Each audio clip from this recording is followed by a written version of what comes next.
प्रतिमा परब और सुनील त्रिवेदी, इन दोनों का मिला जुला सवाल है कि जब हम बोलते हैं तो बॉडी लैंग्वेज हमने कैसे रखनी है,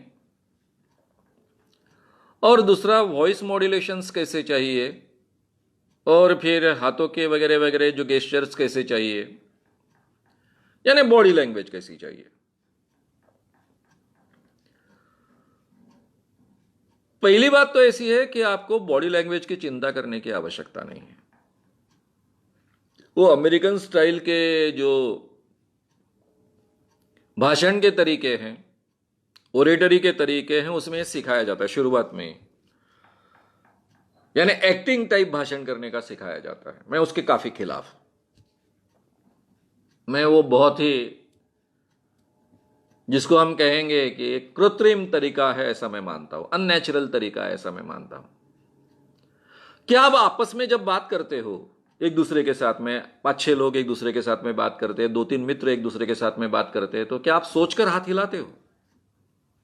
अपनी बात कहते वक्त है मेरी बात सुना नहीं, चलेगा नहीं, ऐसा बोलते वक्त मुझे ऐसा हाथ करना है, ऐसा सोचते हो? आप तभी कुछ सोचते नहीं हो, केवल बोलते हो, और बोलने के साथ में आपकी बॉडी जो भी बोलना चाहती है वो बोलती है। ये नेचुरल तरीका है। यही नेचुरल तरीका शुरुआत में जब आप वक्ता बन रहे हो तब आने दीजिए।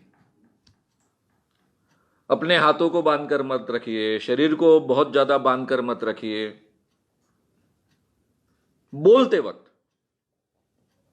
केवल मन की जो बात है, मन से जो आपको लोगों को कहना है वो कहिए, उसकी तरफ ध्यान दीजिए। बाकी बॉडी लैंग्वेज अपने आप आ जाएगी, उसके लिए कुछ खास करने की आवश्यकता नहीं है। यह मैं शुरुआत में सिखाता हूं, उसका आग्रह रखता हूं, और ये सब बातें अभी जैसे जैसे सीरीज अपनी आगे बढ़ेगी उसमें मैं विस्तार से कहने ही वाला हूं। वो अपने आप छोड़ दो, आप अपने आप बॉडी लैंग्वेज आ जाती है।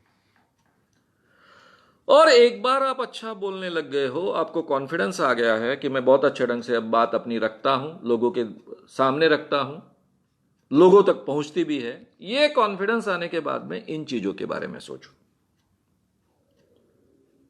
और आजकल आसान, मेरे जमाने में बहुत कठिन बात थी, क्योंकि वीडियो रिकॉर्डिंग ही बहुत कठिन बात थी, इसलिए केवल सोच के आधार पर करना पड़ता था। आजकल वीडियो रिकॉर्डिंग इतना आसान है, आप किसी भी मित्र को कह सकते हो कि मेरा वीडियो रिकॉर्डिंग करो मैं भाषण देते वक्त, और उसको ध्यान से देखिए। आपके ध्यान में आएगा कि यहां कैसे मैं इंप्रोवाइज कर सकता था, किस ढंग से एक्शन ले सकता था, वो ज्यादा इफेक्टिव होती थी, और उस ढंग से आपको करना पड़ेगा। लेकिन कोई भी कृत्रिम बात कहने की कोशिश मत कीजिए। अभी जो बहुत अच्छे भाषण मेरे जीवन में सुने हैं, वो बमो पुरंदरे, इनका भी भाषण बहुत इफेक्ट किया एक जमाने में मुझ पर। वो शिवाजी महाराज के उनके 10 लगातार दिन का व्याख्यान मैंने सुना है। हमारे वर्धा में न्यू इंग्लिश स्कूल है, वहां पर उनके व्याख्यान आयोजित किए गए थे, यानी वहीं के थिएटर में आयोजित किए गए थे। खुला रंगमंच जिसको बोलते हैं, मैदान है, एक स्टेज है वहां पर। और वो फिर वो जिस ढंग से नाटक के साथ में भाषण पेश करते थे, शिवाजी महाराजांनी अशी तलवार काढली। अब तलवार तो यहां रहती नहीं थी, लेकिन वो म्यान में से तलवार निकाल रहे, इस ढंग से एक्टिंग करते थे। और फिर देखते देखते ऐसा लगता था, उनका ड्रेस तो सामान्य होता था, लेकिन लगता था कि शिवाजी महाराज हमारे सामने एक्चुअली अभी बोल रहे हैं। तो ये तरीका जो है इफेक्टिव है, क्योंकि वो उनके बात रखने के तरीके के साथ में आता था, इफेक्टिव होता था। लेकिन भाषण में ये तरीके की आवश्यकता है ऐसा मैं नहीं मानता। उसका प्रभाव हुआ था मुझ पर एक जमाने में, काफी अच्छा हुआ था, लेकिन इसकी आवश्यकता है ऐसा मैं नहीं मानता। कि शिवाजी महाराज ने मैन में से तलवार निकाले, शिवाजी ने ऐसी तलवार निकाली, ऐसा कहने की आवश्यकता नहीं है। यह आपके केवल आवाज के जरिए आप लोगों तक पहुंचा सकते हो, उसके लिए एक्चुअली वो एक्शन करने की आवश्यकता नहीं है।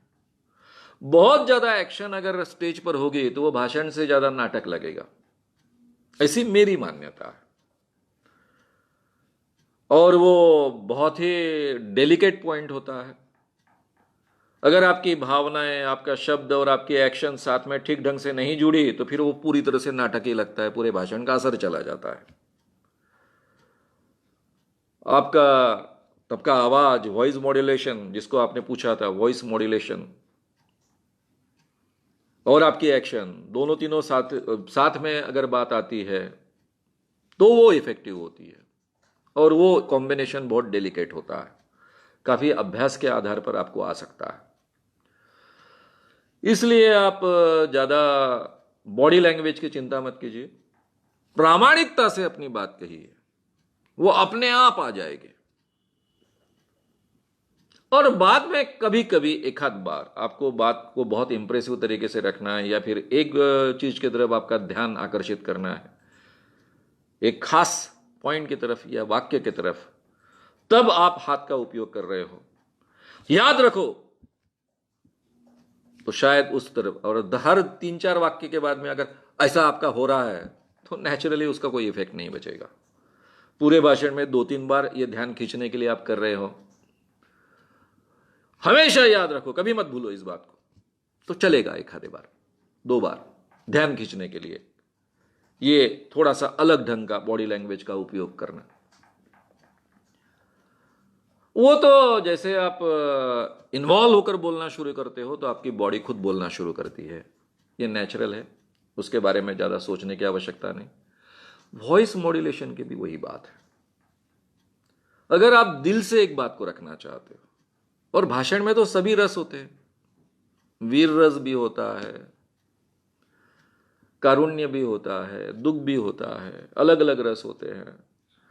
तो आपके भाषण में जो बात आप जिस ढंग से रख रहे हो उसके साथ में आपके वॉइस मॉड्यूलेशन अपने आप होते हैं, क्योंकि वो क्षमता हर व्यक्ति में होती है। हमेशा याद रखना कि नाटक और भाषण 2 भिन्न चीजें हैं। नाटक आप एक पात्र को अभिनीत करते हो, और भाषण में वक्ता हमेशा वही होता है, उसका व्यक्तित्व उसके बोलने से बाहर आता है।